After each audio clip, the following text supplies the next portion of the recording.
The 12th New Zealand election was held on the 28th of November for the general election and the 20th of December for the Maori election, 1893.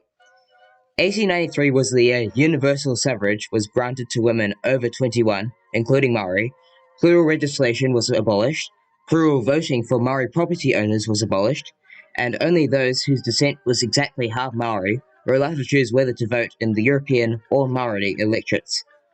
This is all thanks to Kate Shepherd for leading the protest and former Prime Minister John Hall for leading the parliamentary fight to have the legislation passed. This made New Zealand the first country in the world to have women's right to vote. Shepherd is now on the $10 note in honour for what she did for our country. However, Parliament only barely passed this legislation, 20 votes to 18, and even the sitting Prime Minister opposed it. Now for the political history. Richard Seddon was running for re-election. Wait, Richard Seddon? What happened to John Ballance? Well, on the 27th of April, 1893, he died from cancer and was buried in Wanganui 2 days later. He was the first Prime Minister in New Zealand history to die in office.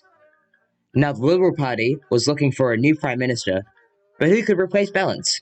Well, many favoured former Prime Minister Robert Stout to run again, but he decided not to stand, so Richard Seddon, MP for Westland, won the nomination, unopposed, becoming the 15th Prime Minister of New Zealand.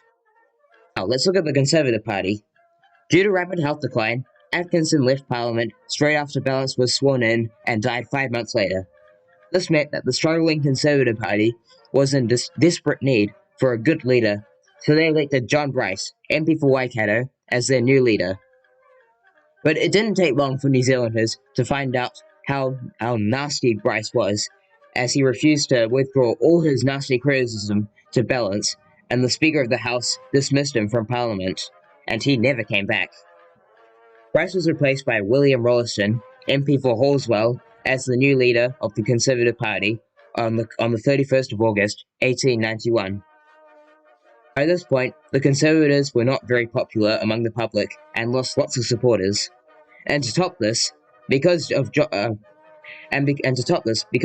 Hall's efforts to pass the women's right to vote legislation, Rolleston believed that women now owed him their vote in the 1893 election. Boy, did that backfire. And not only did it bring women closer to the Liberals and Seddon, it nearly halved the support for the Conservatives, despite Seddon opposing it and trying to manipulate other MPs to vote against it. And by election day, it was clear who would be the winner in the public eyes. And here are the results. Richard Seddon won in a landslide, remaining the 15th Prime Minister of New Zealand. And he won by so much that even Rolleston lost his seat of Halswell. He received 51 seats in Parliament and 57.8% of the popular vote. William Rolleston got absolutely destroyed this election, receiving just 13 seats in Parliament and 24.5% of the popular vote.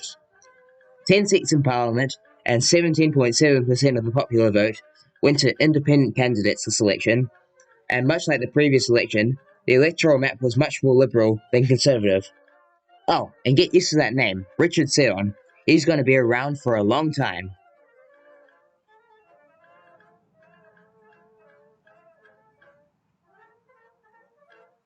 I'll see you for the next election. Bye.